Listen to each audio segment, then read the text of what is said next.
即係就咁洗牌。哎呀，就咁洗牌啫嘛。就咁洗完牌之後，咁我揭第一次。喂，我洗咗牌噶咯。但我哋都係有例牌嘢要講噶啦。例如咧 ，Hello 大家好啲咩嘢？哦，又大家好，唔使大家好啊，中意睇睇，唔中意睇就算咯。但係通常都要 Hello 大家好。歡迎嚟到我嘅 channel 啊！但係問題我哋都冇諗住要做呢咁嘅嘢。咁我哋傾咩好咧？今日而家我哋呢個組合咧係紋身師同埋塔羅師 crossover。點樣 crossover 法咧？就係、用一啲直接講埋啦，係嘛？用一啲塔羅嘅元素同紋身就合拼埋一齊。咁因為你紋身咧，係因為你想記住某啲嘢，或者你每一個紋身都一定有一個故事噶嘛。咁你就紋咗落去，咁然後你有呢個故事嘅時候，可能你都想喺心靈上面得到一啲安慰嘅。咁跟住我就出現啦，呢個時候，咁咧就幫你塔羅占卜，或者幫你可以你想有要紋嘅塔羅嘅元素，都可以幫你去記低佢咁樣咯。呢個係我哋嘅計劃嚟嘅啫，但係仲未confirm係咁樣點運行。要做㗎啦，不過都係啊，因為其實要運行都好複雜嘅。人哋喺度紋緊身嘅時候，你喺門都喺隔離喃嘸咁樣咯，冇人會理你嘅。除非我覺得係一樣嘢，就係一係你就紋塔羅，然之後先紋身；一係就係紋完真先塔羅。唔係一路塔一路紋好啊？係啊，你啱啱咁樣講唔係咁嘅意思。我一路塔一路紋咩？你啱啱話點抽牌啊？咁個客人。我冇咯，所以我咪成個你啱啱表達個畫面就係俾我覺得係。哦，唔係咁樣，可以玩完先入去問，又或者問完先玩。咁最多你悶悶地嘅時候行過嚟同你傾下偈啦，咁就唔會係咁喺度好似南和佬咁樣喺你隔離，係咁喺度講。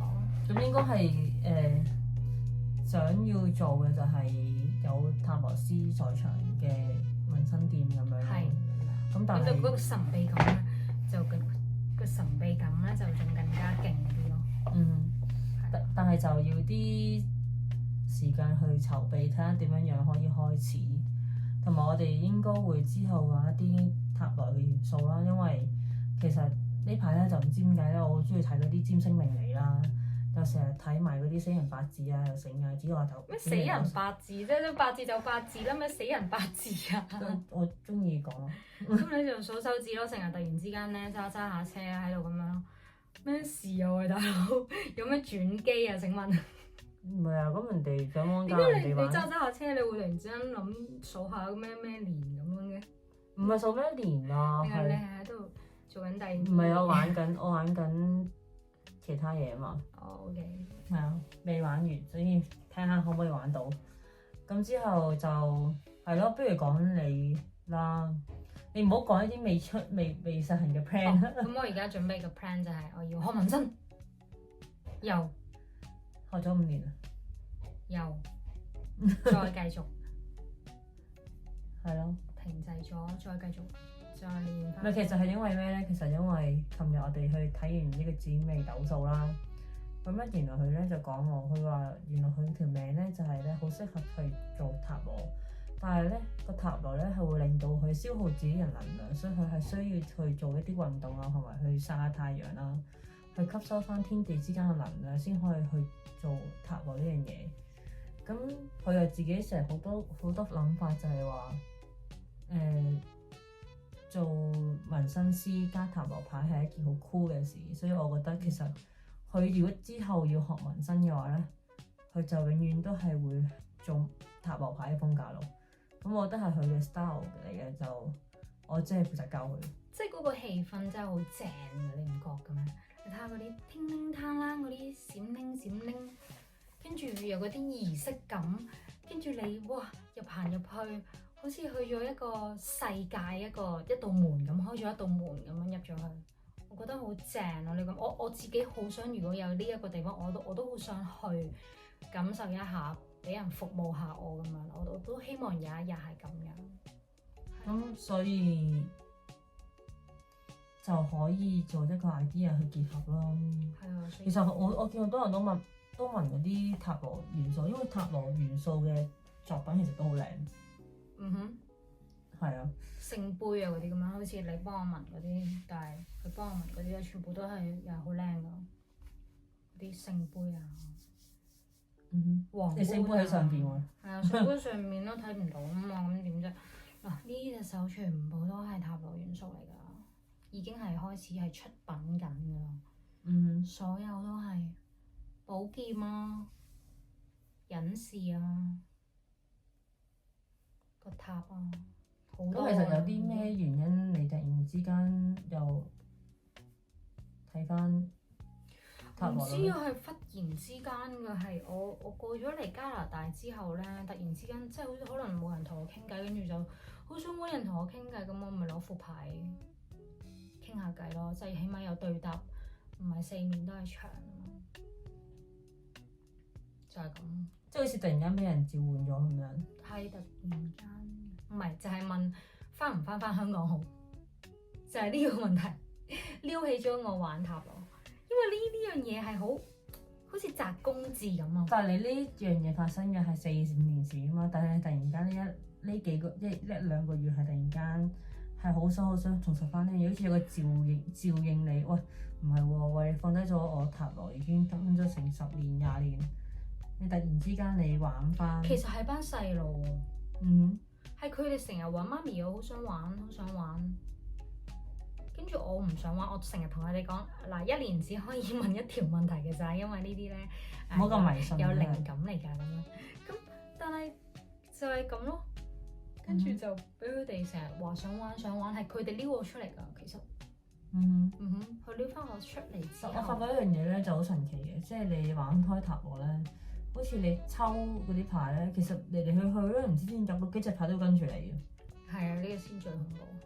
即係好似哎呀，即係好似嗰啲寶劍啦，係咪？嗰啲你成日都見到邊一隻啊？為咗隻寶劍3咯，插到個心流晒血咁樣，好恐怖咁樣咯。睇下先。咁因為我唔係好識塔羅嗰個意思嘅，次次見到呢隻嘢，呢張我就會覺得哇，有冇搞錯啊？又嚟啦，大佬！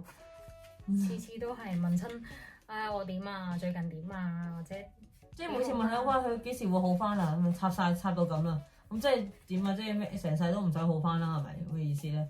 次次問親呢個問題都係抽到呢一個，一係就係寶劍10咯，定係9啊嗰隻咧？9。唉，嗰隻嘢又係好恐怖啊！見到，即係一係就呢個，佢係咧呢個，一係咧就成日抽到呢個。就話會俾佢知咧，話你唔係喎，你攬咁多嘢上身啦，你放低啊咁樣。你攬咁多嘢上身，你好攰啊咁樣。呢啲又係啊，常見嘅，全部都出現喺常出現喺我個世界。其實你應該紋晒呢啲牌喺身上嚟啦，證明你喺呢段時間係咁樣。到底發生過？唔係啊，你隻狗啊，嗰隻喺埲牆上邊嗰隻啊。有隻狗嘅？狗啊，而家10同8啊嘛。有隻狗嘅咩？咩隻狗啊？嗰隻 number 9啊，number 9號啊嘛，你講隻狗，好痛啊！點解揾唔到？因為唔係呢個7。喂，呢個應該都成日出現㗎，係嘛？呢個啊？係啊，呢個啊，隻狗啊，成日都抽到呢個。係啊，呢張咯。發惡夢8、9、10都抽到，成日抽到寶劍。即係總之咧，我有時問親，即係譬如我有時自己都會有好迷失嘅時候啊嘛，咁我就會問，即係或者得閒同佢傾下偈咁樣啦，同個牌，咁就永遠都係出呢一啲咁嘅牌俾我。唉，佢就真係知我心咯。有咩感覺？其實最大感覺係真係有時想測試下佢係唔係真咧。有時自己都會有專登想問佢同一條問題問2次，成日都好中意玩呢樣嘢。咁久唔久嘅啫，唔係成日都係咁嘅。咁但係每一次玩咧，又真係每一次都係出翻同一隻牌喎。你今朝都係啦，你嗰個命運之輪嚇鬼死人咩？係啊，不過5分鐘裡面玩同一條問題，不過第二條就再認真啲。第一條就可能問下哎呀點啊，第二條就可能再認真啲，再加多啲情感落去。點知就抽到真係抽到同一張，我就咁樣洗牌，即係就咁洗牌。哎呀，就咁洗牌啫嘛，就咁洗完牌之後，咁我揭第一次，哇！我洗咗牌噶啦。洗得唔好啩？你後邊嗰啲全部都未整好。係咯，唔好理佢先啦。咁啊洗牌啊！咁我嗰陣時就係咁啦，洗啊洗，跟住一揭，跟住咧就係命運之輪啦，係咪？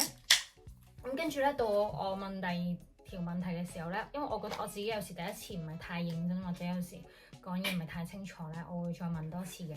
咁我就一路洗牌，一路喺度諗住個問題，就話哎呀，其實咧我點㗎？我嗰度係點㗎？即係一路係咁傾偈講嘢，一路講。即係你有時可以自己個腦諗都得嘅，唔一定要講出口嘅。咁洗完之後再揭，跟住就係咁樣啦，就出咗同一隻牌啦。但係其實有啲咩因素令到你突然之間會掂塔羅咧？即係你要話你20年前你玩，咁你細細個嗰時玩，你點解會成日掂呢樣嘢咧？我有時都好好奇想問你嘅。塔羅牌係佢召喚你啊，定係？係我去咗一間塔羅店嗰度認識咗，即係試過玩人生第一次塔羅牌之後，我覺得嗰個人講嗰啲嘢，唔係我想聽嘅嘢，但係佢唔係壞嘢嚟嘅，但係我覺得佢做唔到嗰種神秘嗰種感覺，同埋嗰種好有靈性嗰個感覺，我覺得佢做唔到，所以我唔知就喺嗰一刻，我睇完我就自己去咗書局嗰度買咗副塔羅牌，就係嗰副，就係最舊嗰副啦，最舊20年前嗰副，永遠都係玩嗰副噶啦。第一副嘅塔羅牌。但係你第一次去邊間？就係一間 cafe shop 啊。cafe shop 唔係啊，利時巫婆店啊。但我第一次，我以前唔信呢啲嘢嘅。以前咧，我唔信神啦，我唔信占卜啦，我唔信咩，乜都唔信。但係咧，就因為有一次咧，我係即係失戀啦，覺得我要去問下塔羅啊。反正有啲朋友咧就同我講，我去問塔羅咁，同我一齊去問啦。唔知咧就去咗廟街有間叫做 TB 喎，佢話去嗰個 TB 嗰度問啦，好準嘅咁樣喎。咁之後我就話咁奇怪，咁就去咗廟街嗰度咧，就搭住個帳篷，好有 feel 㗎，好多人排隊，出邊好多凳仔咁樣喎。哦，廟街啊？係啊，真係好多人嘅。之後咧，我就問佢你想問咩問題啊？我冇，我想問下我女朋友，佢而家同我前女友，佢而家同邊一個喺埋一齊，或者係點解佢會想突然間想分手咁之類咁嘅嘢啦。咁之後叫咗張牌俾我，佢同我講話佢會翻轉頭。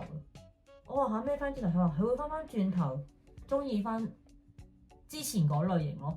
因為之前嗰類型係啊，佢話之前嗰類型喎。咁即係因為佢之前嗰個係男噶嘛。咁即係而家到我係女啊嘛。咁嗰時候係我係好 concern，究竟係中意男定女噶嘛？係。咁即係點知係抽翻話佢好中意翻之前嗰類型。咁我OK。咁即係嗰個塔羅師講嘅，係啊，喺你面前講。係啊，咁我咪OK，咁算咯，咪死心咯。哇！呢個係一個佈局嚟嘅喎，幾好喎。係啊，得啊。唔係啊，但係之後乜嘢先得㗎？最後佢揭嗰隻牌，佢話中意翻之前嗰類型，佢同咗之前嗰個係翻埋一齊啊。咁嗰隻牌請問你記唔記得係咩牌啊？我唔記得咗啦。想諗下。諗唔到㗎。諗唔到㗎。諗唔到㗎，我完全唔記得咗發生咩事咧。喂，呢一鋪分手得喎。但係最後佢都同翻我喺埋一齊咧。佢之前佢同之前嗰個分咗手之後又同翻我喺埋一齊，所以我咪去算啦，就係咁咯。咁之後就覺得原來塔羅牌都可以分手嘅喎，尤其廟街嗰啲都得嘅喎，咁樣咯。即係呢個就係你個經驗啦。我第一次接觸塔羅牌經驗，但係之後就冇再玩過啦。係同你一齊之後先至玩㗎嘛。即係就係到我啦。係啊。我冇再玩咯。係唔係以前唔係好相信啲嘢，係點解會相信呢個世界開始覺得咦原來咧就係有靈性呢樣嘢喎？就係自從我喺台灣度學師嘅時候，我師傅帶我去拜拜，即係佢就話而家拜拜去鬼節啊，你快啲去拜啦咁樣。即係我就話好啊，咁我邊度拜啊？師傅有冇推介啊？佢就話去嗰個咩啊城隍廟嗰個拜啊。即係我成日都拜咩啊？咪拜鬼神咯，即係拜嗰個地獄嗰個神啊，唔知咩添，突然間閻羅王啊！哇！要我拜閻羅，因為佢話7月咧所有廟都唔開㗎啦，7月所有神都休息嘅，所以點解先有鬼節？之後佢就話你7月只可以拜一個神，就係閻羅王。咁我就行過去咁同佢講我即係話求個平安符啦。咁我就唔信邪，咁我師傅帶我去，我梗係話哇好啊，是但咯。但係我到去你都唔信嘅，你點會有啲咁嘅嘢啊？佢專門喺度，咁啊唔信，第一次笑杯唔係笑杯啊！即係我心諗係咪咁邪啊？笑杯真係咩正同反啊？兩個笑柒你咯，笑杯係兩個咁樣咯，咁就叫笑柒你啦。係啊咁樣笑柒你。咁樣之後咧咁樣就反打杯，咁樣叫哭杯，哭柒你，咁啊哭杯即係我戥你可憐啊，即係哭咁樣咯。柒你啦。總之係哭杯咯，即係我師傅解釋㗎，可能唔係咁樣意思啊。 OK，笑係啊，笑笑柒你杯，同埋哭柒你，哭杯咁樣。學嘢啦又。咁之後我就話：喂，唔係嘛？點解咁邪啊？一陣間反可能唔易啫，咁咪再玩，又係一係笑，一係哭，一係笑，一係哭。之後咧，我師傅話：喂，唔得喎，原來話唔想報你平安喎咁樣。佢話唔係嘛？咁我開始你咪扎到佢開心為止。係咩？我之前係點咧？我就有第七次啦，第7次、第8次啦。即係話你唔可以再咁扎落去啊！我師傅講你扎到最後一次，咁我唔知道第9次我，對唔住啊，唔好意思啊，即係心裏面默念。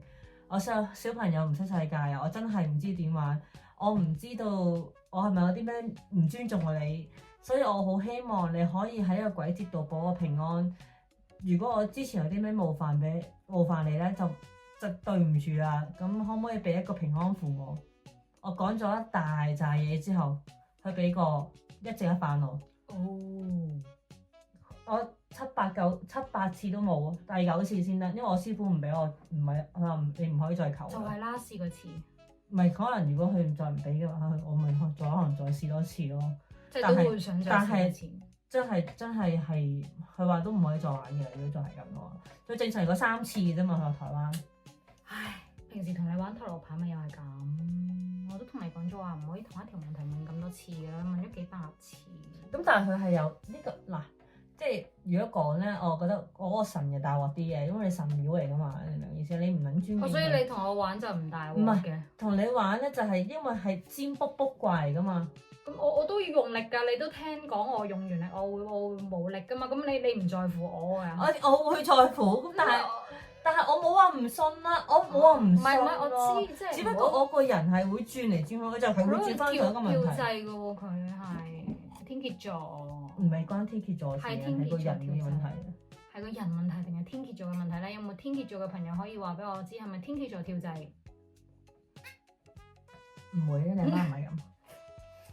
我媽，你阿媽唔係咁，我媽你阿妹都唔係咁，佢成家都係天蠍座跳掣。係啊，咁點？天蠍座好恐怖喎！唔係啊，天蠍座咧好恐怖啊！我喺呢度加拿大都遇到好多天蠍座嘅人。邊個？嚇 Karen 同埋阿 Andy 咯。但係冇乜嘢啊，兩個。咪同你一樣咯，啲性格。咪傻咯。係啊。係佢。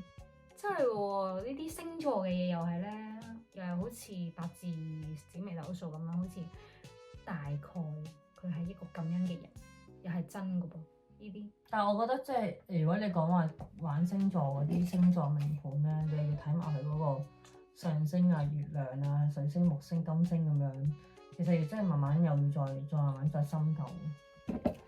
哇！嗰啲聽到都煩。咁你都要學㗎啦。咩都要學㗎啦，係咁咯。只不過係唔知道我哋呢個計劃幾時成功會實行嘅，都期待有一日成功。所以而家咧就拍呢段片咧，就係為咗咧，我哋要承諾自己。你啊？你咩啊？你承諾你自己，我承諾我自己。你要做一個塔羅。點解淨係我努力你做嘅？我好努力咁教你喎。你香港喎，你我翻香港咯，你下日翻香港咯喎，下日後日下日下日後日，我邊有後日啫？我星期一你啊。大係啦，星期一嘅話要翻香港，跟住佢話教我紋身，咁你都識㗎啦，基本嘢。即係都係練習 practice 練習唔係，最緊要係記錄下啫。記錄下咯，呢段片記錄下我哋將要做嘅嘢，咁我第時老嘅時候攞翻出嚟睇，都曾經開心過。唔係，應該咁樣你老講。咗嘅時候，你記住啊！你今日講嗰啲咩嘢啊？你唔好笑啊！唔係啊，其實笑到牙都冇埋。我覺得呢樣嘢就係你既然記錄咗喺度，你就要去做。咁你就每日嘅進步都擺上網度俾人睇，你點樣先為之進步咯？咁你喺度講啲嘢啊？講咩啊？做家務，加咩冇啊？即係整潔啲個人，即係唔好咁凌亂。係咪講完之後就會可以一做㗎啦？唔會㗎，因為我係會勾地之後，我係唔會做家務嗰翻屋企。實在太恐怖啦！我唔執冇唔做嘢㗎，喎。點解可以接受到一個咁凌亂嘅屋企咧？係你每個人嘅性格唔一樣啫。但係瞓得舒服㗎嘛？瞓得舒服㗎，你就算我側邊張床有成大曬電腦，我都瞓得舒服㗎。即係啲線插住晒啲頭髮都可以瞓到嘅。係啊，真係㗎。啲紙巾圍住晒我都瞓到㗎。耶！咩點解會有咁多紙巾圍住你嘅咧？請問，因為擤鼻涕啊，唔知即係擤完喎。鼻涕就咁就擺喺側巾咁樣冇問題嘅。咁啊，唔係側巾，通常會掉落地下嘅。以前我屋企跟住就坐到上床咁唔樣。係坐上床，即係掉落地下，但係嘅起身成日攞去抌。哦，係啊但係我就唔係，我就要好急咁樣，即刻一定要每一粒毛。其實咁樣都好煩㗎，你知道？我都好憎我自己。有潔癖啲人係麻煩啲。其實係好麻煩嘅，有潔癖嘅人真係其實都係會想俾人打㗎。嗯。但係好污糟邋遢，唔係好舐啡嘅人都係想我俾人打。冇好靚啡喎，都啡啡地㗎。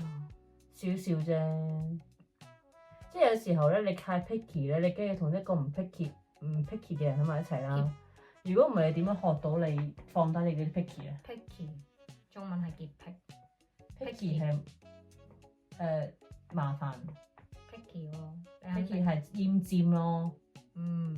係啊，揀飲擇食。總之係好 picky 嘅人，你點樣同啲 picky 嘅人喺埋一齊咧？其實我反而想像唔到喎，我想像唔到。 picky 嘅人 picky 嘅人一齊。係啊，會兩個都強迫症咁樣樣，你學到啲咩咧？你咪即係大家都每日都好乾淨。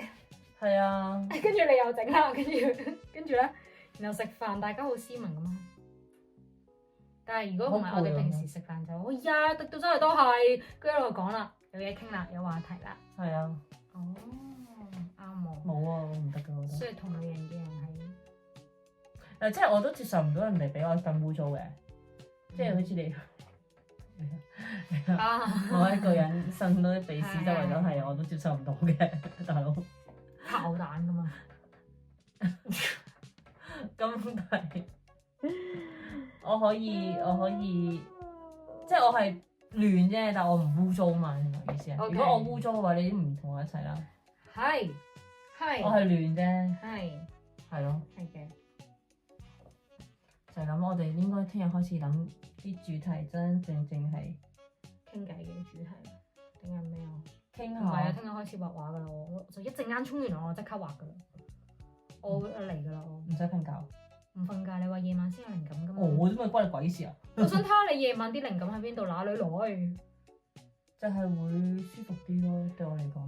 有啲咩好介紹啊？有冇啲咩特別嘢分享俾啲觀眾啊？有啲咩特別分享？唔知啊。咁我又分享咗我啲塔羅牌，咁你有啲咩分享？下次先分享啦。下次先分享啦。係啊，我咩都諗唔到。你問我部紋身機仲喺咪度㗎嘛？我擺咗喺度㗎，明明我放咗喺呢度㗎，幾有心咧？我放咗喺度㗎，但係唔知點解喎？唔知點解咧？我擺咗喺呢度㗎嘛，係咪？咁跟住唔知點解，你去咗邊度啊？太過分啦，實在。明明放好咗嘅都唔見。你講。冇啦。咁即係冇心裝載咯，咁簡單。點會啊！我明明放咗喺呢度㗎。咩人會教呢啲嘢？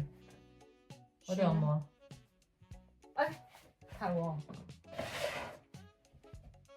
冇。唔知去咗邊？我明明放咗喺呢度。算啦，下次再揾個。好型啊！嗰部紋身機，好鬼死型。唉，嗰啲 old school 啦，5年前嘅嘢同而家已經好唔一樣。而家冇人用啦呢啲。都有嘅，少啲咯。而家佢嗰個都出咗5代唔一樣嘅嘢啦。係咩嚟㗎？變咗支筆嘅咯，佢最新嗰個我都即係無想睇下。線嗰啲啊？嗯。但係我中意有線嘅角線咯。你話有力啲㗎嘛？係啊，唔係嗰部機啫，有啲有線嘅都未必有力嘅。今次弊家伙咧，真係唔知去咗邊啊！啱啱搬屋嘅時候放好咗㗎，喺呢度㗎。嗯。而家唔知去咗邊。係咯，咁我哋就今日講出口，就今日行動啦。今日講出口咧，跟一次，睇下你第日之後做啲咩咯。嗯。點知兩日裏面攤咗就喺度瞓覺啊。嗯。暫時咁先。好。下次再傾過啦。下次我哋揾啲主題傾，我覺得。下次你哋都可以睇下，你哋想我哋講下啲咩都得㗎。係啊，其實真係夠。因為真係。即係你要我學人哋講鬼故又得㗎，又講謀殺案又得㗎，咁但係大把人做，大把人講，不如就當一個記錄，我哋自己同自己傾偈。你唔聽都冇所謂，因為其實我咧真係廢噏嘅，應該 skip 咗佢，如果覺得我哋好無聊。係啊，我只不過係記錄睇一個我哋自己嘅進步，即係我哋由今日2025年10月2號開始。10月3號。10月3號開始，我哋今日 set 定嘅目標係你去做一個塔羅紋身師，係啊，睇下你幾時可以出師咯。咁你咧？我從後邊協助你教你畫圖咯。咁你係咩啊？咪老師。魚咩啊？咁你係魚啊？仆街。點解唔可以講魚嘅？嚇？點解唔可以講魚嘅？咁你係咩啊？咁啫喎，大佬。咁即係我唔出得街啊？咪 cut 咗佢咯。唔係冇嘢嘅，咁你講咗一半啊嘛。唔可以出嚟啦，你頭先。我太突然啦，我哋成日講話想拍 YouTube 咧，但係唔知。唔係，其實我哋就咁樣已經 OK 啦，都話紀錄片。咁你不如分段 cut 啦。OK，好，拜拜先啦，我哋都講拜拜啦，係嘛？即係雖然唔使講 hello，咁都要講拜拜啫。哦，拜。拜。